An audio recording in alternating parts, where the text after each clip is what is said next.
नमस्कार ओडिया टाइमलाइन रे स्वागत करुचे आपण मानकु मु क्षीरद महातो। समय समय रे आमे माने देखिबा को पाई थांती पश्चिम ओडिशा वासी माने तांकर अलगा कोसल स्टेट डिमांड करूथबार हेले तांको कोसल राज्य अलगा काहे की दरकार कोसल रो इतिहास कोन केवल भाषागत भेदभाव पाई ही किंबा कोसल रो अलगा किछि इतिहास परंपरा रहिछि ना पश्चिम ओडिशार अंचल गुड़िकर सामाजिक और अर्थनैतिक विकास प्रति ओडिशा सरकार ध्यान दे नाहांती।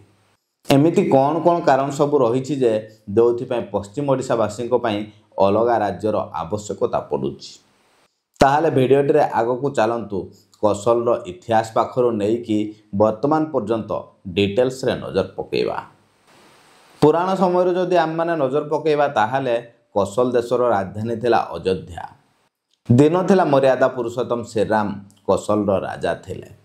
सेई कोसल समयक्रमे खंड विखंडित होई वर्तमान मॉडर्न समय रे सम्बलपुर बरगढ़ बलांगीर झारसुगुड़ा नुआपड़ा आदि अंचल गुड़िक पश्चिम ओडिशा रे रहिथिबा बेले किछि छत्तीसगढ़ रे आउ किछि उत्तर प्रदेश रे रहिछि।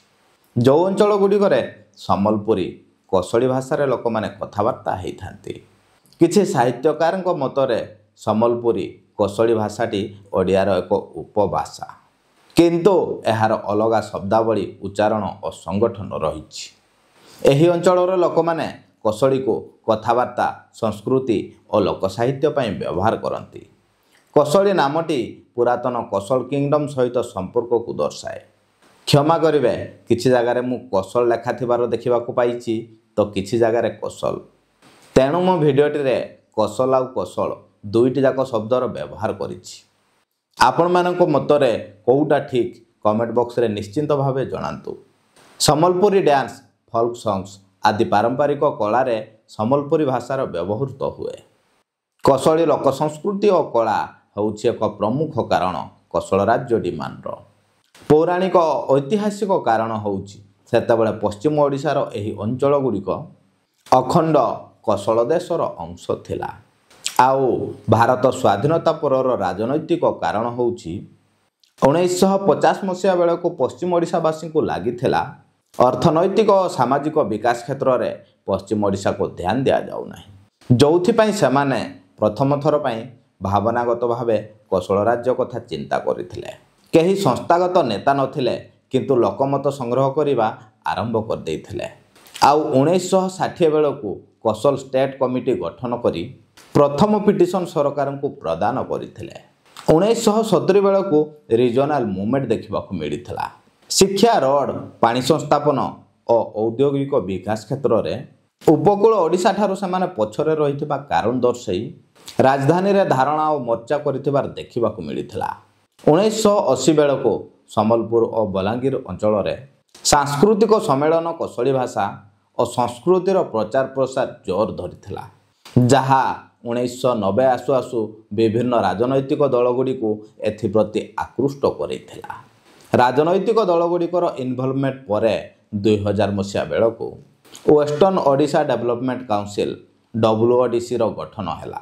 WODC रो गठन होइथिला केवल पश्चिम ओडिशार विकास पई किंतु ताहा स्वतंत्र कोसल राज्यर स्वीकृति पई नथिला।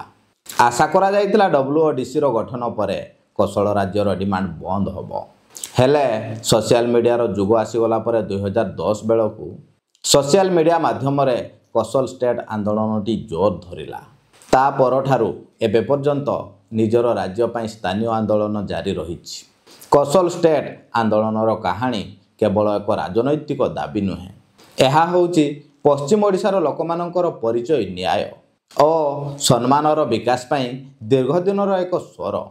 1950 दशकरू आरंभ होइतिबा एही आंदोलनटी प्रतिदिन नूतन रूप से आगक बढ़िछि। केबे स्वार्थ तो केबे राजनीति किंतु मूल उद्देश्य होउछि लोकमानकर आकांक्षा। भविष्यत रे एही आंदोलन केउ पथरे जीव तार निर्णय करिवे पश्चिम ओडिशार युवपीढ़ी। प्रश्न रहिछि कोसल हेबो कि नाही। प्रश्न होउछि आमे किपरि समस्त को सहभागी करी एक न्यायसंगत समतामूलक ओडिशा गढ़ी पारिबा। कोसल राज्य को नहीं आपण मानकर मतामत कौन रही कमेंट बॉक्स रे निश्चिंत जनइबे। ताहले एबेकार वीडियो रे वर्तमान पई एतिकी। ପୁଣି ଦେଖା ହେବ ଆପଣମାନଙ୍କ ସାଥିରେ ନେକ୍ସଟ ଭିଡ଼ିଓରେ। ସେତେବେଳେ ପର୍ଯ୍ୟନ୍ତ ମୁଁ ଆପଣମାନଙ୍କ ପାଖରୁ ବିଦାୟ ନେଉଛି। ଧନ୍ୟବାଦ।